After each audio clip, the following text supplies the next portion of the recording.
One you all are welcome to Clear Nursing. So आज हम बात करने वाले हैं मोस्ट वेटेड वीडियो के बारे में, इंफॉर्मेशन के बारे में। तो अब फाइनल मैं आपको ईएसआईसी नर्सिंग ऑफिसर की कट ऑफ बताऊंगी आपके ही आधार पे। जो आपने कमेंट करे, जो जितने भी वीडियो में आपने कमेंट करे, अपने मार्क्स बताएं, सबको कैलकुलेट करके, और जिन बच्चों का हो चुका है, जिनका डॉक्यूमेंट सही है, उन सब बच्चों ने कमेंट किए हैं, उनके आधार पे आपको एक एक्सपेक्टेड कट ऑफ बताऊंगी मैं आपको ईएसआईसी नर्सिंग ऑफिसर के लिए। तो चलिए सबसे पहले समझ लेते हैं सेफ जोन को। सेफ जोन, ठीक है। सेफ जोन का मतलब है कि इन बच्चों का सिलेक्शन हो सकता है अगर वेटिंग लिस्ट आई तो। ये सेफ जोन में है, ये उम्मीद ना छोड़े, इनका हो सकता है। श्योर सिलेक्शन का मतलब आप समझती हैं कि इतने नंबर अगर आपके जुड़ रहे हैं तो आपको पक्का ईएसआईसी नर्सिंग ऑफिसर का जॉब मिल जाएगा आराम से। तो हम बात कर रहे हैं अब सेकंड चीज़ की, मिनिमम मैक्सिमम। मिनिमम मतलब इतने नंबर तो आपके आने ही चाहिए for safe zone. Maximum number मतलब आपके इतने नंबर आने चाहिए फॉर श्योर सिलेक्शन के लिए। ठीक है, आपको सब समझ में आ रहा है। Safe zone and sure selection zone जो यहाँ पे आपको दिख रहा होगा। मिनिमम नंबर, मैक्सिमम नंबर, तो ये क्या है? ये सेफ जोन, सोर्स सिलेक्शन है और मिनिमम एंड मैक्सिमम है। यहाँ पे जो दे रखा है वो क्या है? क्वेश्चन है। जो आपके क्वेश्चन बन रहे हैं, अगर मान लो आपने 120 क्वेश्चन करे, आपके 27 गलत थे, तो जितने बच्चे, मान लो 186 क्वेश्चन बचे, अब इसमें से 27 में से माइनस करोगे ना, 1/4 का नेगेटिव मार्किंग था, तो आपके कट पिट के सब कुछ होके 85 क्वेश्चन आ रहे हैं और आपकी विद कैटेगरी। तो ऐसे हमने पूरा कट ऑफ बनाया है। तो ये क्या है? ये नंबर है आफ्टर आपके जितने भी रॉन्ग क्वेश्चन थे उन सबको हटाने के बाद जो फाइनल आपको क्वेश्चन मिलता है कि मेरे इतने क्वेश्चन सही हैं, कितने में से? 150 में से। तो 85 क्वेश्चन, ये यहाँ पे लिख रखा है नंबर, मार्क्स। 85 का इंटू 2 करोगे तो 170 होता है। तो या तो नंबर या मार्क्स इतने आने चाहिए आपके, ठीक है। तो सबसे पहले अब हम category wise one by one बात कर लेते हैं। तो सबसे पहले मैं फिर से बता रही हूँ बेटा, ये फाइनल वो नहीं है, मैं यूपीएससी नहीं हूँ, ठीक है। मैं आपको एक एक्सपेक्टेड बता रही हूँ, ठीक है। थोड़ा ऊपर नीचे हो सकता है 0.1%, बाकी ये ही कट ऑफ रहने वाली है।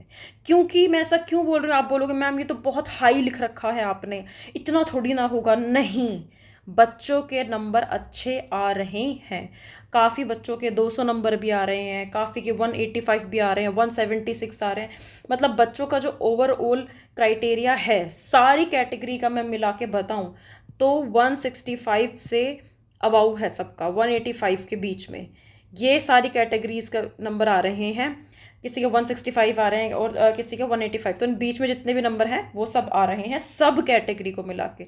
तो होशियार बच्चे क्रीमी लेयर भी उसमें बैठे थे तो उनका भी नंबर आया है। इसलिए ये मत समझना कि सारे डफरी बच्चे बैठे थे, कट ऑफ कम जाएगी, हाँ पेपर कठिन था, ये था वो था। मैं वो सब आपका सारा जो भी रेशनल है मैं सुनने के लिए तैयार हूँ।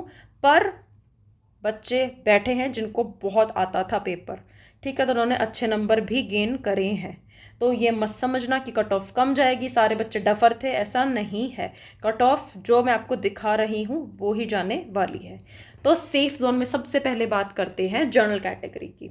मिनिमम नंबर, तो जनरल कैटेगरी के 85 क्वेश्चन सही होने चाहिए। कितने में से? 150 में से 85 जो क्वेश्चन है वो आने चाहिए।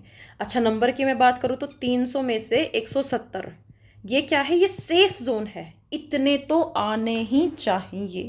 इससे कम आ रहे हैं, मुझसे कमेंट सेक्शन में बार बार आप ना पूछे, क्योंकि मैं आपको सीधा बता रही हूँ। आप ये पूछते मैम हो जाएगा, अब अगर आप ये पूछते हो जाएगा तो मैं मे बी आपको आंसर नहीं कर पाऊंगी, क्योंकि आप खुद बेहतर अब खुद का एनालिसिस कर सकते हैं। तो मिनिमम में क्या है? 85 नंबर इन किस में से? 150 में से आने चाहिए आफ्टर नेगेटिव मार्किंग के बाद, और 170 300 में से, ठीक है। ये क्या है? सेफ जोन है। किस कैटेगरी के लिए? जनरल कैटेगरी के लिए। अब हम बात करते हैं श्योर सिलेक्शन। तो जिस बच्चे के 150 में से 90 after wrong answer negative marking के बाद इतने बैठ रहे हैं, उसका श्योर सिलेक्शन है। और मार्क्स की मैं बात करूँ तो 180 300 में से, 300 में से आपके 180 नंबर तो आने ही चाहिए, आपका श्योर सिलेक्शन हो जाएगा अगर आप जनरल कैटेगरी से हैं तो। अब हम बात करते हैं नेक्स्ट कैटेगरी की, वो क्या है? ओबीसी, ठीक है। ओबीसी में क्या है अब? तो 83 कितने में से आने चाहिए? 150 में से। 150 क्वेश्चन का पेपर था ना, 150 का क्वेश्चन पेपर था, उसमें से आपके 83 तो आने ही चाहिए। अच्छा 83, तो इसका 300 में से कितना आएगा? 300 में से आपके 166 नंबर आने चाहिए OBC category for safe zone criteria, minimum number, ठीक है। और अगर मैं शॉर्ट सिलेक्शन की बात करूं तो यहाँ पे 174 या 175 भी हो सकता है। कितने में से? 300 में से ये आने ही चाहिए आपके, ये बनने ही चाहिए, तो आपका श्योर सिलेक्शन यहाँ पे हो जाएगा। और 150 में से 87 आपके नंबर आने चाहिए, ठीक है। ये क्या है? ये मैंने यहाँ पे आपके मार्क्स बता रखे और यहाँ पे क्वेश्चन इतने सही होने चाहिए फॉर ओबीसी कैटेगरी। तो अब आप देख सकते हो कि ओबीसी कैटेगरी कितने आपके सेफ जोन के लिए चाहिए आपको और कितने शॉर्ट सिलेक्शन के लिए। अब बात करते हैं हम एससी की। एससी की, तो एससी का क्या है? एससी का है 80 क्वेश्चन आने चाहिए सेफ जोन के लिए। तो एसटी वालों को 80 नंबर तो आने ही चाहिए 150 में से श्योर सिलेक्शन के लिए, और 300 में से 160। ये जब आप देखोगे तो इसका 2 गुना करोगे तो 160 आ रहा है ना, तो 160 नंबर तो आपके जुड़ने ही चाहिए 300 में से, अगर आपको सेफ जोन के अंदर रहना है तो। और आपको श्योर सिलेक्शन चाहिए तो आपके 83 नंबर जो हैं वो आराम से जुड़ने चाहिए। कितने में से? 150 में से 83, और इसको अगर मार्क्स में कन्वर्ट करोगे तो 300 में से 166 आपके आने ही चाहिए for sure selection for ST category. अब बात करते हैं एसटी की। तो देखो सब ने बहुत अच्छे से बताया है, सब ने आके अपने कैटेगरी वाइज, पर एसटी का किसी बच्चे ने कहीं भी कोई कमेंट में नहीं देख रही हूँ। जो मैं कमेंट देख रही हूँ वो 150 से बिलो है। तो एसटी का मिनिमम सेफ जोन प्रेडिक्ट करना आई थिंक बहुत मुश्किल है। और कितने बच्चे बैठे हैं, कितने बच्चों की 64 ही सीट है, 64 ही सीट है एसआईसी के अंदर एसटी की। तो एसटी के बच्चों को प्रेडिक्ट करना बहुत मुश्किल है। उनको सेफ जोन कितना है डोंट नो, पर आई नो शॉर्ट सिलेक्शन के लिए एसटी का कितना नंबर होना चाहिए? वो होना चाहिए 80 क्वेश्चन 150 में से एसटी के बच्चे के आने ही चाहिए, चाहे वो मेल है चाहे वो फीमेल है। यहाँ पे वो नहीं है तो 80 में से 80 क्वेश्चन होने ही चाहिए। अगर वो मेल है फीमेल है दोनों की बात हो रही है यहाँ पे, तो 80 150 में से आने ही चाहिए। 80 को अगर मार्क्स में कंप्लीट चेंज करोगे तो 300 में से 160, 300 में से 160 जो है क्वेश्चन नंबर जो है वो आने चाहिए आफ्टर नेगेटिव मार्किंग। ईडब्ल्यूएस को भी प्रिडिक्ट करना बहुत मुश्किल है यहाँ पे। क्यों मैं ऐसा क्यों बोल रही हूँ? देखो ईडब्ल्यूएस के बच्चे जो होते हैं मेनली वो इंटेलिजेंट होते हैं, उनका कट ऑफ तुम अच्छे से कभी डिस्क्राइब नहीं कर सकते हो कि कितना जाएगा। वो ईडब्ल्यूएस के बच्चों पे डिपेंड करता है कि वो जो पेपर दिया है सब ईडब्ल्यूएस बच्चों ने, वो खुद उस पेपर को किस लेवल तक लेके जाएं। कई बार ऐसा होता है कि ईडब्ल्यूएस का जो कट ऑफ जाता है वो यूआर के नीचे ही रहता है, यूआर और ओबीसी के बीच में आ जाता है। कई बार ऐसा होता है कि वो एसटी से भी नीचे आ जाते हैं नंबर। तो वो डिपेंड करता है ईडब्ल्यूएस बच्चों के ऊपर कि कैसे इंटेलिजेंट बच्चे बैठे हैं, डफर बच्चे बैठे हैं। क्या है डफर इन द सेंस, मैं उनको वैसे नहीं बोल रही हूँ, मैं बस ये बताने की कोशिश कर रही हूँ कि अगर मतलब बच्चों को पेपर नहीं आया अच्छे से, समझ नहीं आया अच्छे से, तो कट ऑफ को खुद ही नीचे लेके जाएंगे फॉर ईडब्ल्यूएस कैटेगरी। तो ये सीन है, तो प्रेडिक्ट करना मुश्किल है यहाँ पे भी। पर हाँ शॉर्ट सिलेक्शन के लिए मैं बता सकती हूँ कि ईडब्ल्यूएस वालों का भी 87 तो इनके आने ही चाहिए किसी भी हालत में। 87 मतलब 156 300 में से, ठीक है। 300 में से 156 क्वेश्चन ठीक होने चाहिए, मार्क्स आने चाहिए 300 में से। और क्वेश्चन कितने ठीक होने चाहिए ईडब्ल्यूएस के लिए? 78 150 में से।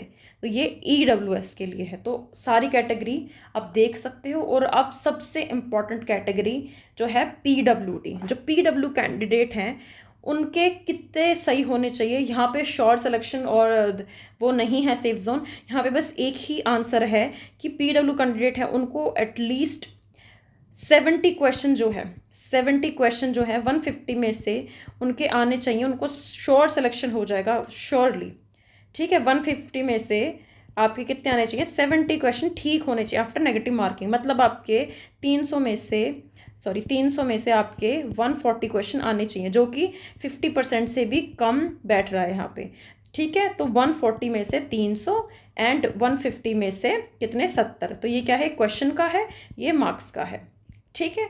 तो ये सारा पीडब्ल्यूडी कैंडिडेट्स के लिए था। तो ये हो गया आपका कट ऑफ के बारे में। तो घबराइएगा मत, अगर आपके इतने नंबर जुड़ रहे हैं तो बहुत अच्छी बात है, बिल्कुल फिक्र मत करना। और सेफ जोन का भी मैं आपको बता दूं, इस हो सकता है ईएसआईसी की वेटिंग लिस्ट आ सकती है, क्योंकि काफ़ी बच्चों का इस साल बहुत एग्जाम हुए हैं। आरआरबी हुआ है, ईएसआईसी हुआ है, डीएसएसबी हुआ है, नॉरसेट हुआ है। नॉरसेट की सीट भी ज़्यादा थी इस बार, और 2-3 हॉस्पिटल ऐड भी किए गए हैं। तो मत लेना टेंशन, सेफ जोन वालों की भी क्या आ सकती है, वेटिंग लिस्ट आ सकती है।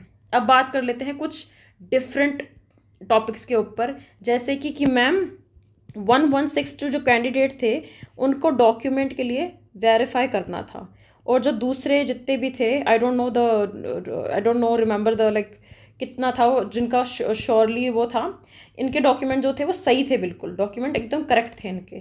तो कई बच्चे बोल रहे हैं, मैंने काफ़ी ये देखा है कि मैम जिनका डॉक्यूमेंट सही है उनको तो नौकरी मिल गई, उनको तो आराम से नौकरी मिल गई, और जिनका लाइक ये जो क्राइटेरिया वाले बच्चे थे जिनका डॉक्यूमेंट मांगा था उन वो बाहर हो चुके हैं। उनमें से सिर्फ 20% बच्चों को ही वो इन करेंगे, बाकी इनसे 20% आएगा, और जो सही है डॉक्यूमेंट है उससे कर लेंगे।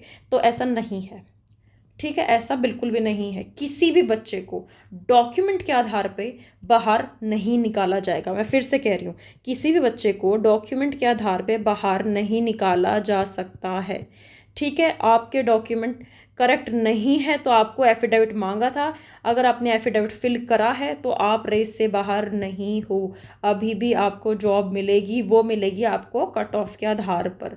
हाँ, आपने कुछ फेक डॉक्यूमेंट लगा दिया है या गलत कर दिया है, कुछ डॉक्यूमेंट अभी भी कर दिया है गलत, तो वो वैसे आपको निकालेंगे, पर आपके उसमें डॉक्यूमेंट में ब्लर आ रहा है, उनको दिख नहीं रहा, ठीक है। दूसरा, उनको ब्लर आ रहा है, उनको दिख नहीं रहा, जो भी मतलब बेसिक नॉर्मल चीज़ें हैं उनसे आपको बाहर नहीं निकालेंगे। निकालेंगे किस बेसिस पे आपको डॉक्यूमेंट से बाहर, डॉक्यूमेंट आपके फेक हैं, ठीक है, गलत हैं, आप कुछ उसमें घपलाबाजी कर रहे हो, ठीक है, या फिर आपने एफिडेविट जो मांगा वो फुलफिल नहीं किया क्राइटेरिया, तो इन बेसिस पे ही आपको बाहर निकाला जाएगा। अदरवाइज आप भी ऑल इन हो उन बच्चों के साथ जिनके डॉक्यूमेंट एकदम करेक्ट थे। तो अब सबका लिस्ट बना के फिर कट ऑफ निकाली जाएगी, और जिसमें के भी डॉक्यूमेंट में कमी है, मैं फिर से कह रही हूँ, अपने जितने भी डॉक्यूमेंट है, आईडी है, पैन कार्ड है, जितना भी है, उन सब में किसी में भी पापा का नाम गलत है, खुद का नाम गलत है, जहाँ पे जो भी चीज़ गलत है, बेटा अभी भी टाइम है, ज्वाइनिंग में बनवा लो जाके सारे डॉक्यूमेंट्स, अभी भी टाइम है। आईडी में जैसे जैसे कि किसी के एसटी या एससी सर्टिफिकेट में पापा का नाम गलत था, मान लो, ठीक है, मान लो पापा का नाम शर्मा की जगह कुछ और लिखा हुआ था, ठीक है। तो आपको ये बताना है कि जो शर्मा है, और जो मान लो शर्मा की स्पेलिंग ये होती है ना SHRMA, अगर मान लो ये लिखा हुआ है या फिर दोनों में कुछ भी गलती है, तो ये गलती हो सकता है कि आईडी में भी हो, ये गलती हो सकती है पैन कार्ड में भी हो, पैन कार्ड में है ना, और डॉक्यूमेंट में भी हो। तो ये एक बार आप देख लेना, तो ये देख लेना आप, एंड जो भी गलती है जिसमें भी, प्लीज़ अभी भी करेक्ट करा लो। हो सकता है ज्वाइनिंग के टाइम पे अगर आपकी किसी और डॉक्यूमेंट में गलती पाई गई तो वहीं आपकी ज्वाइनिंग को ये खारिज कर दें, इसलिए हमें ऐसा कुछ भी नहीं करना है। अभी सारे डॉक्यूमेंट देख लो फिर से और उनको सही कर लो, और घबराने की कोई ज़रूरत नहीं है। जिसके डॉक्यूमेंट फेक हैं, जिसने घपलाबाजी करी है, ठीक है, उनको ही निकाला जाएगा, और जिसने एफिडेविट नहीं लगाया है, जो क्राइटेरिया ABCDEF आया था वो फुलफिल नहीं किया, उन्हीं बच्चों को निकाला जाएगा इस रेस से बाहर। बाकी सब बच्चे ऑल इन है, कट ऑफ आपके सामने है, और आर्ग्यूमेंट मत करना मैम इतना नहीं जाएगा, ये है वो है। बच्चों के बहुत अच्छे नंबर आ रहे हैं, मैं फिर से कह रही हूँ, सब बच्चे ऐसे नहीं है जिनको पेपर नहीं आया, समझ नहीं आया, और ESIC में उन्हीं बच्चों का सिलेक्शन होगा जो क्रीमी लेयर है, मैं पहले ही कह रही हूँ, क्रीमी लेयर को फॉर श्योर सिलेक्शन हो जाएगा यहाँ पे। तो ये था ESIC नर्सिंग ऑफिसर के कट ऑफ के बारे में, और डॉक्यूमेंट के बारे में मैंने आपको बता दिया। रिजल्ट के बारे में आपको पता ही है कि कब आएगा, 7 जून से 7 जुलाई के बीच में। I know, I heard about a voice note कि किसी बच्चे ने कॉल किया था, और वो जो वॉइस नोट था उन्होंने किसी ग्रुप पे डाला था, उसमें ये बोल रखा था कि UPSC वालों ने कि कोई भी डेट अभी प्रिडिक्टेबल नहीं है, ठीक है, प्रिडिक्टेबल नहीं है।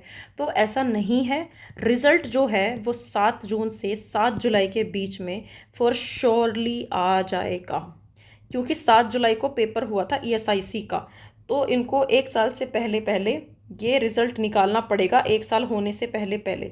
तो ये 7 जुलाई से पहले पहले फॉर श्योर आपका रिज़ल्ट निकाल देंगे। और भी मान लो डिले कर देते हैं तो 12 जुलाई, इससे ज़्यादा ये डिले नहीं कर सकते हैं, ये ध्यान रख लेना। इसलिए टेंशन लेने की ज़रूरत नहीं है, इधर उधर की बातें मत सुनो, अपनी पढ़ाई पे ध्यान दो। जो भी एग्ज़ाम आ रहे हैं सबके फॉर्म फिल करो, प्रैक्टिस करो, हिम्मत नहीं हारनी है, जॉब लेके ही माननी है। All the best for your future. All the best. Thank you, and thank you so much for watching this video, guys.